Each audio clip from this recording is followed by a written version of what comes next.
आज आपण बघणार आहोत ज्ञानेश्वरीच्या अध्याय क्रमांक 6 मधील ओवी क्रमांक 401 ते 450। तो पंचात्मकी सापडे मग सांग पा कैसेनी अडे, जो प्रतितीचे नि पाडे मजसी तुके। जो जरी पंच महाभूतात्मक शरीरात सापडला तरी त्यात कसा अडकून पडेल, जो अनुभवाच्या योग्यतेने माझ्या बरोबर मापला जातो। माझे व्यापकपण आघवे गवसले ताचेनी अनुभवे, तरी न म्हणता स्वभावे व्यापक झाला। त्याला आत्मानुभवाने माझे व्यापकपण सापडले आहे, मग तो सर्व व्यापक झाला असे न सांगता तो आपोआपच सर्वव्यापी झालेला असतो। आता शरीरी तरी आहे परी शरीराचा तो नोहे, ऐसे बोलवरी होय ते करू एकाई। आता तो देहधारी असला तरी तो देहाचे तादात्म्य घेत नाही, अशी त्याची स्थिती शब्दांनी सांगण्यासारखी करता येईल का? आत्मोमपेन सर्वत्र समं पश्यति योर्जुन, सुखम वा यदि वा दुःखम सयोगी परमो मतः। अर्जुना, तू सर्व भूती सुख अथवा दुःख आपल्यासारखेच पाहतो, तो योगी अत्यंत श्रेष्ठ आहे असे मानावे। मनोनी असो ते विशेषे आपण पया सारिखे, जो चराचरे देखे अखंडित। म्हणून त्याच्याबद्दल अधिक सांगणे नको, जो सतत आपल्यासारखे सर्व चराचराला पाहतो। सुख दुःखादी वर्मे का शुभाशुभे कर्मे, दोन्ही ऐसे मनोधर्मे नेनेची जो। सुख दुःखादी भावना पुण्य पापादी कर्मे ही दोन आहेत असे मनाने जो जाणत नाही। हे समविषमता भाव आणि काही विचित्र जे सर्व, ते मानी जैसे अवयव आपले होती। हे समविषय भाव तसेच तेथील जो सर्व विचित्र आहे ते आपल्या शरीराचे जसे अवयव आहेत असे जो मानतो। हे एक एक काय सांगावे जया त्रैलोक्याची आगवे, मी ऐसे स्वभावे बोधा आले। हे वेगवेगळे काय सांगावे ज्याला सर्व त्रैलोक्यच आपण आहोत असे ज्ञान सहजच प्राप्त झाले आहे। तया ही देह एकुकीर आथी, लौकिकी सुख दुःखी तया ते म्हणती, परी आम्हा ते ऐशीची प्रचिती परब्रह्मची हा। त्यालाही देह असतो हे खरे आहे, लोक व्यवहारात प्रसंगानुरूप त्यालाही सुखी दुःखी म्हणण्यात येते, परंतु आमचा अनुभव असा आहे की असा पुरुष खरोखर परब्रह्म स्वरूपच आहे। म्हणून आपण पा विश्व देखिजे आणि आपण विश्व होईजे, ऐसे साम्यची एक उपासिजे पांडवागा। म्हणून अर्जुना, आपल्या ठिकाणी विश्व पाहावे व आपणच विश्व व्हावे अशी साम्य दृष्टीची उपासना कर। हे तुते बहुती प्रसंगी आम्ही म्हणो याची लागी, जे साम्या परोती जगी प्राप्ती नाही। हे आम्ही तुला वारंवार सांगत आहोत, याचा उद्देश हाच की या जगात साम्या पलीकडे मिळविण्यासारखे परमश्रेष्ठ साध्य दुसरे नाही। अर्जुन उवाच, योऽयं योगस्य वा प्रोक्तः साम्येन मधुसूदन, एतस्महं न पश्यामि चंचलत्वस्थितिं स्थिराम। अर्जुन म्हणाला, हे मधुसूदना, तू जो हा समदर्शनाचा योग सांगितलास तो मन हे चंचल असल्यामुळे माझ्या ठिकाणी स्थिर राहील असे मला वाटत नाही। चंचलम ही मनाः कृष्णा प्रमाती बलवदृढं, तस्माहम निग्रह मन्ये वायोरिव सुदुष्क्रमम. हे कृष्णा, मन चंचल, क्षोभक, बलवान व वळविण्यास कठीण आहे.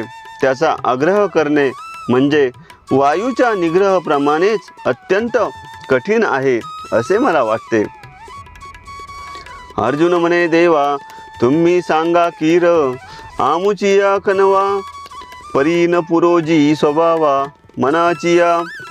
यावर अर्जुन म्हणाला, देवा तुम्ही आमच्या विषयीच्या कळकळीने खरोखर सांगत आहात, परंतु महाराज या मनाच्या स्वभावापुढे आमचा टिकाव लागत नाही. हे मन कैसे एवढे ऐसे पाहो मने तरी न सापडे. हे रवी रहाटा वया थोडे त्रैलोक्य या. हे मन कसे आणि केवढे आहे हे पाहून गेले तर कळत नाही. हे रवी, याला हिंडायला त्रैलोक्यही अपुरे आहे. म्हणून ऐसे कैसे घडेल जय कर्मठ समाधी येईल. का राहे मनतलिया राहेल महावातू. म्हणून मनाचा आवर कसा घडणार. माकडाला समाधी लागेल किंवा तुफानी वारा थांब म्हटल्याबरोबर थांबेल का. जे बुद्धी ते सळी विषया ते टाळी धैर्यसे हातफळी मिळवून जाय. जे सारासार बुद्धीला मनाला छळते, निश्चयाला डळमळून टाकते, सात्विक धैर्याच्या हातावर हात मारून पळून जाते. जे विवेकाते भुलवी संतोषाशी चाड लावी बैसी जे तरी हिंडवी दाही दिशा.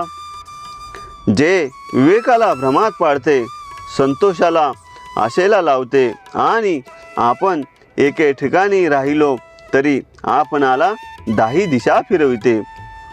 जे निरोधले घे उवावो जया संयमुची होय सावो ते मन आपुला स्वभावो सांडिल काही. जे प्रतिबंध केला असता उसळी घेते, निग्रह त्याचा आवेश वाढवितो, हे मन आपला स्वभाव कसा बरे सोडील. म्हणून मग एक निश्चळ राहेल मग आम्हासी साम्य होईल. हे विशेषही न घडेल तया लागी. म्हणून जर हे मन एक मन निश्चल राहील तर मग आम्हाला साम्य योग प्राप्त होईल. हे एवढ्याकरिता फार करून घडून येणार नाही. श्री भगवान उवाच असंशयम महाबलो मनोदुर्गिलम चलम अभ्यासेन तू कौतेय वैराग्येन च ग्रहाते. श्री भगवान म्हणाले, अर्जुना या चंचल मनाचा निग्रह करणे अवघड आहे, यात मुळीच शंका नाही. अभ्यासाने व वैराग्याने याचा निग्रह करता येतो. तव कृष्ण म्हणती साचची बोलत आहासी ते तैसेची या मनाचा कीर चपळीची स्वभाव होगा. तेव्हा श्रीकृष्ण म्हणाले, जे तू म्हणतो आहेस ते अगदी खरे आहे. खरोखर मनाचा स्वभाव चंचल आहे. पैरी वैराग्याचे आधारे जरी लाविले अभ्यासाची मोहरे तरी केतुलिनी एके अवसरे स्थिरावेल. परंतु वैराग्याच्या आधाराने अभ्यासाच्या मार्गाला लावले तर काही एक काळानंतर ते स्थिरावेल. का जे येया मनाचे एक निके जे हे देखिले गोडीची या ठाया सोके म्हणून अनुभव सुखीचे कवतिके दावीत जाईजे. याचे कारण असे आहे की या मनाची एक खोड चांगली आहे, अनुभवलेल्या गोडीच्या ठिकाणी सोकावून बसते, म्हणून त्याला कौतुकाने आत्मानुभव सुखाचीच गोडी दाखवून द्यावी. असंयततमा योगो दृष्पाप इति मे मतिः वशात्मना तू यतता शक्य वाप्त तुतया. अभ्यास व वैराग्य यांच्या योगाने जो आपले मन संयमित करू शकत नाही त्याला योग प्राप्ती अवघड आहे असे माझे मत आहे. परंतु आपले अंतःकरण स्वाधीन करून आत्मसंयमन करण्याचा जे प्रयत्न करतात त्यांना वरील उपायाने योग प्राप्त होणे शक्य आहे. एरवी विरक्ती जयासी नाही, जे अभ्यासी नरिगती कही, तया नाकळे हे आम्हीही न म्हणू काही. सामान्यतः जे विरक्त नाहीत व अभ्यासाचा प्रयत्न करीत नाहीत त्यांना मन आवरता येत नाही, हे आम्हालाही मान्य आहे. परी यमनियमांची या वाटा न वाचिजे, काही अभ्यासाची सेन करीजे, केवळ विषय जळी टाकीजे बुडी देऊनी. परंतु जो यमनियमाच्या मार्गाने गेला नाही, जो स्वतः वैराग्याचे स्मरण करीत नाही आणि तो केवळ विषयरूपी पाण्यात बुडी घेऊन राहतो. या झाली या मानसा कही, युक्तीची कांबी लागली नाही, तरी निश्चल होईल काही कैसेनी सांगे. आपल्या मनाला जन्मल्यापासून कधीही यमनियमनाच्या कात्रीत युक्तिने पकडले नाही तर ते कसे स्थिर राहील. मनोनी मनाचा निग्रह होय, ऐसा उपाय जो आहे, तो आरंभी मग नोहे कैसा पाहो. म्हणून त्या योगाने मनाचे नियमन घडेल असे जे साधन, त्याला प्रारंभ कर आणि निग्रह कसा होत नाही ते पाहू. तरी योग साधन जितुके, ते अवघेची काय लटिके, परी आपण पया अभ्यासू न ठाके हेची म्हणे. असे मनावर विजय मिळवून जे स्थिर करू शकणार नाहीस, म्हणून योग साधन सर्व खोटे आहे का. आपल्याला अभ्यास होत नाही असे फार तर मन. अंगी योगाचे होय बळ, तरी मन केतुले चपळ, काय महदादी हे सगळं आपुन हे. अरे योगाचे सामर्थ्य अंगी आले तर या मनाच्या बळाची काय कथा. त्या सामर्थ्याने महातत्वावरही विजय मिळवता येतो. तेथ अर्जुन म्हणे निके, देव बोलती ते न चुके, साच योग बळेसी न तुके मनोबळ. तेव्हा अर्जुन म्हणाला, देवा तुम्ही बोललात ते योग्यच आहे.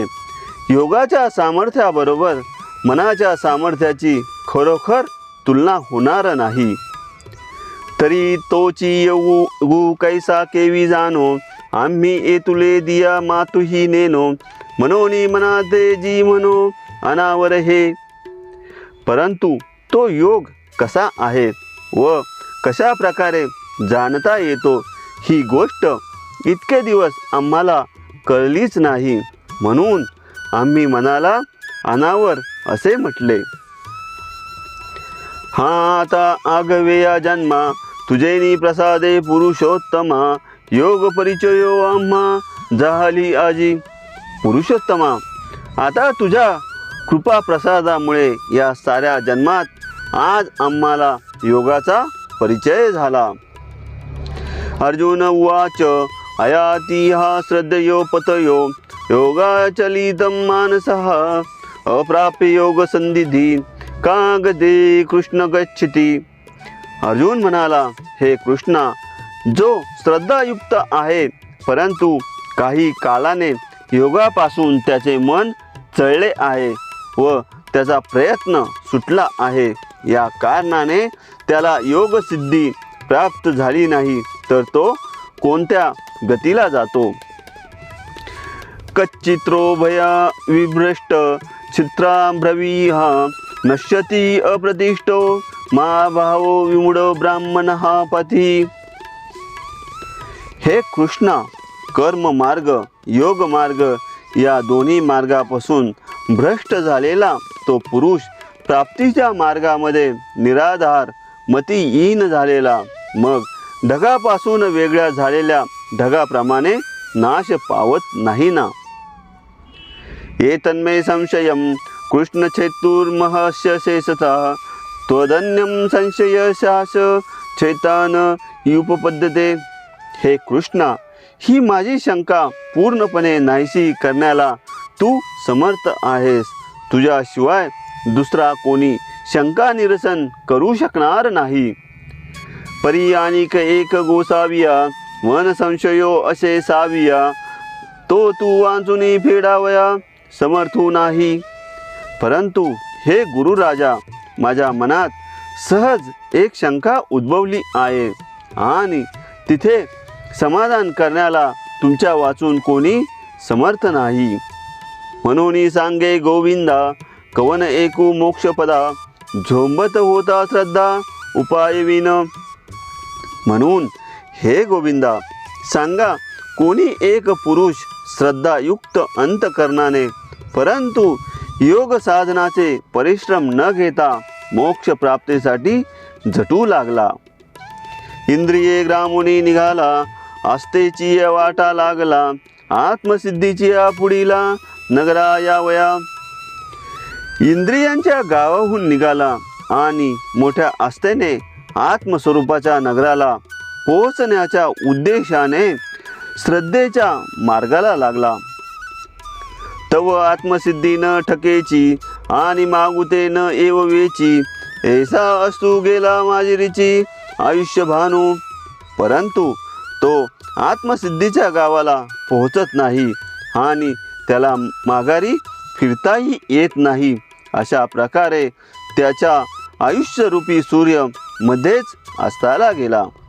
जैसे अवकाळी आभाळ आळू माळू स पाताळ विपाये आले केवळ वसेना वर्षे. जसे आकाशात अकाळी चुकून आलेले थोडेसे विरळ ढग फार वेळ राहत नाहीत किंवा वर्षावही करीत नाहीत, तैसी दोन्ही दुरावली जे प्राप्ती तव अलग ठेली आणि अप्राप्ती ही सांडवली श्रद्धा तया. आत्मसुखाची प्राप्ती तर होत नाही, त्याचबरोबर श्रद्धेच्या बळावर सोडलेल्या इंद्रिय सुखाला तो पारखा होतो. आत्मसुख प्राप्त होत नाही, विषय सुखही उपभोगता येत नाही, दोन्ही गोष्टीला अंतरतो. ऐसा दोह अंतरला काजी जो श्रद्धेचा चीस माझी बुडाला तया होजी कवन गती. अशा रीतीने श्रद्धेच्या नादी लागून जो आत्मसुख व विषय सुख दोन्हीला पारखा झाला त्याला कोणती गती प्राप्त होते. श्री भगवान उवाच पार्थ नैवेह ना पुत्र विनाश स्तर्या विद्यते नहि कल्याण कृत निश्चित गती तात गच्छती. श्रीकृष्ण म्हणाले, हे पार्था, इहलोकी अथवा परलोकी कोठेही त्याचा नाश होत नाही, कारण बाबा शुभ कर्म करणारा कोणीही दुर्गतीला जात नाही. तव कृष्ण म्हणती पार्था, जया मोक्ष सुखी असता तया मोक्षा वाचूनी अन्यथा गती आहे गा. तेव्हा कृष्ण म्हणाले, अर्जुना, मोक्ष सुखाची उत्कट इच्छा आहे, त्याला मोक्षाशिवाय दुसरी गती आहे काय. परी एतुलेची एक घडे जे माझारी विसवावे पडे तेही परी येसेनी सुरवाडे जो देवा नाही. पण यात एवढेच घडते की मध्येच विसावा घ्यावा लागतो, तो विसावाही सुखकारक असतो, तसे सुख देवांनाही लाभत नाही. एरवी अभ्यासाचा उचलता पाऊली जरी चालता तरी दिवसाआधी ठाकिता सोहम सिद्धिते. वास्तविक योगाभ्यासाच्या जलद पावलाने जर तो मार्ग क्रमित गेला असता तर मरण काळापूर्वीच ब्रह्मसिद्धीस येऊन मिळाला असता. परी ते तुला वेगू नव्हेची मनवुनी विसावा तरी निकाची पाठी मोक्षू तव तैसाची ठेविला असे.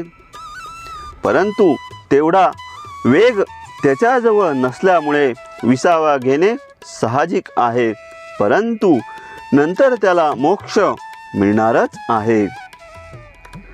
प्राप्य पुण्य कृता लोकानुश्रित्वा शाश्वती हा समाहा शुचिना श्रीमता गेहे योगभ्रष्टो भिजायते. तो योगभ्रष्ट पुण्य कर्मे करणाऱ्यांच्या लोकाला जाऊन तेथे पुष्कळ वर्षे वास केल्यानंतर शुद्ध चरणी व वैभवशाली अशा कुलामध्ये जन्म पावतो. एके कवतिके हे कैसे जे शेतमखा लोक सायासे, ते जो पावे अनायसे कैवल्य कामू. मग त्या लोकातील दिव्य अलौकिक भोग तो हौस फिटेपर्यंत चांगले भोगतो. हा अंतर्यो अवचिता का ओढवला भगवंता, दिवी भोग भोगिता अनुतापी नित्य. ते दिव्य भोग भोगीत असताना त्यांचा तिटकारा येऊन तो पश्चाताप करीत म्हणतो, देवा हे विघ्न मध्येच का आले. पाठी जन्मे संसारी परी सकळ धर्माची या माहेरी, लांबा उगवे आगरी विभव स्त्रियेचा. नंतर तो वैभवाचे आगार सकळ धर्माचे माहेर अशा कुलरूपी शेतात बीजांकुरासारखा उगवतो, म्हणजेच जन्म घेतो. जया ते नीतिपंथ चालिजे सत्य दूत बोलिजे, देखावे जे देखिजे शास्त्रदृष्टी. जे कुळनीतीच्या मार्गाने चालते, सत्य वचन बोलते आणि जे पाहायचे आहे ते शास्त्रदृष्टीनेच पाहिले जाते. वेद तो जागेश्वरू जया व्यवसाय निजाचारू, सारासार विचारू मंत्री जया ते. वेद हे ज्या कुलाचे जागृत दैवत आहेत, शास्त्रविहित धर्माचरण हाच ज्याचा व्यवसाय असतो आणि सारासार विचार हा ज्यांचा सल्लागार असतो. जयाचा कुळी चिंता झाली ईश्वराची पतिव्रता, जया ते ग्रहदेवता आदिरुद्धी. ज्याच्या कुळात ईश्वरा वाचून दुसरा चिंतनाचा विषय नसतो आणि ज्याला आपल्या कुळातील पूज्य दैवते हीच ऐश्वर्य संपत्ती वाटतात. ऐशी निज पुण्याची या जोडी, वाढीतली सर्व सुखाची कुळवाडी, जे जन्मे तो सूरवाडी योगच्युत. अशा रीतीने कुळात आपल्या पुण्याईच्या कमाईने सर्व सुखाचा व्यापार वाढला आहे, त्या कुळात तो योगभ्रष्ट सुखाने जन्म घेतो. अथवा योगी नामेव कुले भवती धीमताम, एतद्वि दुर्लभतरम लोके जन्म यदि दृष्टम. किंवा जो योगभ्रष्ट बुद्धिमान पुरुषांच्याच कुळामध्ये जन्म घेतो, हा अशा प्रकारचा जन्म या नर लोकांमध्ये फारच दुर्लभ आहे. तन्नतम बुद्धी संयोगम लभते पौरदेहिकम, यतदे च यतो भूयम संसिदो कुरुनंदनम. हे कुरुनंदना, त्या विद्वान पुरुषाच्या कुळात जन्म घेतल्यानंतर त्या योगभ्रष्टाला पूर्वजन्मातली योगवृद्धी प्राप्त होते आणि तो पुन्हा योगसिद्धीसाठी प्रयत्न करतो. अथवा ज्ञानाग्नी होत्री जे परब्रह्मने स्तोत्री, महासुख क्षेत्री आदिवंत. किंवा जो ज्ञानरूपी अग्नीची सेवा करतात, जे श्रेष्ठ अशा परब्रह्माचा उपदेश देतात आणि ते महासुखाच्या क्षेत्राचे मिरासदार आहेत. जे सिद्धांताचा सिंहासनी राज्य करीती त्रिभुवनी, जे कुंजते कोकिलवनी संतोषाचा. जे गहन सिद्धांताचे रहस्य जाणून घेऊन ज्यांना त्रिभुवनावरही विजय मिळवता येतो, तो संतोषाच्या वनात शब्द करणारे पंचम सुरात गाणारे कोकिळच भासतात. अशा प्रकारे ओवी क्रमांक 401 ते 450 संपन्न झालेल्या आहेत.